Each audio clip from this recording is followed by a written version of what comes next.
Assalamualaikum warahmatullahi wabarakatuh. Kami dari kelompok 4 akan menjelaskan tentang biomonitoring. Berikut adalah anggota dari kelompok 4. Yang pertama ada saya sendiri, Fagira Muhammad Ghazani, RP 25 2020 026.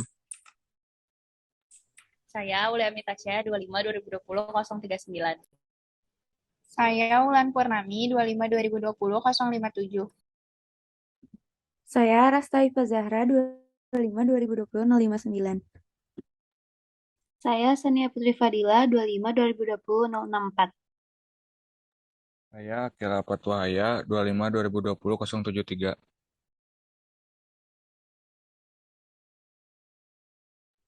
Yang pertama, saya akan menjelaskan tentang pengertian dari biomonitoring. Biomonitoring dapat diartikan sebagai suatu teknik penggunaan respon makhluk hidup atau organisme secara sistematis untuk mengevaluasi perubahan-perubahan kualitas lingkungan. Biomonitoring juga menggunakan pengetahuan tentang ekosistem dengan berbagai dinamikanya untuk memantau berbagai langkah pengendalian lingkungan. Teknik ini diharapkan mampu menggambarkan tentang cocok atau tidaknya kondisi lingkungan dengan organisme tertentu. Yang kedua, saya akan menjelaskan prinsip biomonitoring. Biomonitoring menggunakan prinsip pengukuran berulang pada penanda kimia atau biokimia terkait paparan tertentu pada sampel biologi subjek yang diamati. Biomonitoring merupakan teknik yang relatif lebih cepat, murah, menggunakan alat yang sederhana, dan memungkinkan adanya keterlibatan masyarakat secara luas untuk memonitor kondisi lingkungan, sehingga respon dan langkah pengendalian dapat dilaksanakan dengan cepat.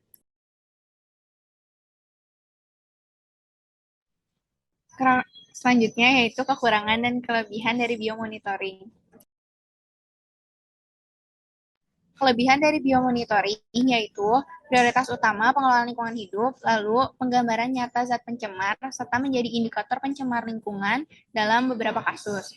Kekurangannya yaitu yang pertama prosesnya lama dan mahal, terdapat variabilitas organisme terhadap zat polutan, serta penggunaannya terbatas.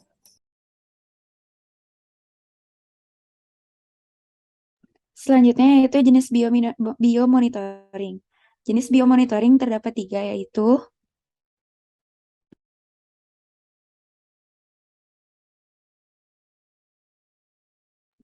yang pertama bioassessment study, yang kedua adalah toxicity bioassays, dan yang terakhir adalah bioaccumulation study. Bioassessment study adalah mengkaji kehidupan suatu komunitas termasuk fungsi dan struktur komunitas. Toxicity bioassays adalah melakukan kegiatan pengujian di laboratorium dan menganalisis dampak polutan terhadap bentuk-bentuk kehidupan seperti tumbuhan dan hewan. Dan yang terakhir adalah bioaccumulation study. Ini merupakan kajian dosis kontaminan yang diserap tumbuhan dan hewan uji dan dampaknya dalam rantai makanan atau food chain.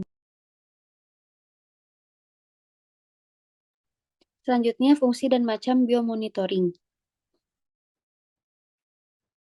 Fungsi biomonitoring yaitu dapat digunakan untuk memprediksi bahkan mengetahui dampak yang lebih luas akibat pencemaran udara, air, dan tanah. Lalu selanjutnya ada macam-macam biomonitoring. Yang pertama itu ada biomonitoring logam, yang dilakukan dengan pemeriksaan suatu media untuk menentukan badan logam. Medianya seperti darah, urin, jaringan tubuh, ikan, binatang, invertebrata, dan tanaman perairan. Lalu yang kedua ada biomonitoring zat organik, yang merupakan akumulasi zat organik pada beberapa jenis mamalia. Biasanya digunakan sebagai bioindikator pencemaran lingkungan. Lalu yang ketiga, ada biomonitoring limbah cair, yang merupakan studi toksisitas untuk menilai buangan limbah cair seperti pemakaian ikan invertebrata dan algae. Lalu yang keempat, biomonitoring pencemaran udara. Pada biomonitoring pencemaran udara ini, daun pinus dan jarum dipakai sebagai indikator pencemar udara oleh alifatik hidrokarbon. Lalu yang kelima, ada biomonitoring asidifikasi, yang dimana perairan pH rendah akan bersifat asam atau asidifikasi yang dapat dideteksi dengan pemakaian biota dalam perairan. Lalu yang terakhir ada biomonitoring kesehatan manusia. Terdapat beberapa efek seperti reproduksi, insidensi kanker, dan mortalitas. Biomonitoring timbal dan kadmium pada wanita melahirkan dilakukan dengan pemeriksaan ASI dan darah. Selanjutnya, apa saja yang diukur? Yang pertama, ada zat kimia alami, timah dan arsen maupun buatan. Yang kedua, ada bagian dari makanan yang kita makan. Yang ketiga, bagian dari sejumlah hewan dan tumbuhan. Yang keempat, pestisida alami, karsinogen, dan zat kimia hormon aktif. Selanjutnya ada tahap proses biomonitoring. Yang pertama adalah memilih siapa yang akan dimonitor, termasuk kapan dan di mana. Yang kedua adalah mengumpulkan contoh jaringan. Yang ketiga, memutuskan zat kimia mana yang akan dia pelajari dan dianalisa di antara zat kimia dalam contoh yang dikumpulkan. Yang kedelapan, faktor pengukuran pengambilan sampel biomonitoring.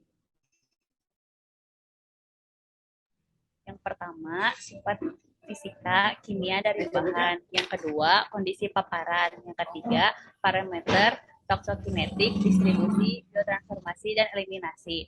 Yang keempat, sensitivitas dari metode analisis. Yang kelima, gangguan kesehatan. Yang keenam, dosis organ atau besar dosis pada organ. Yang ketujuh, dosis target, atau besar dosis pada sasaran. Sekian dari kami. Terima kasih dan mohon maaf jika ada kesalahan. Wassalamualaikum warahmatullahi wabarakatuh.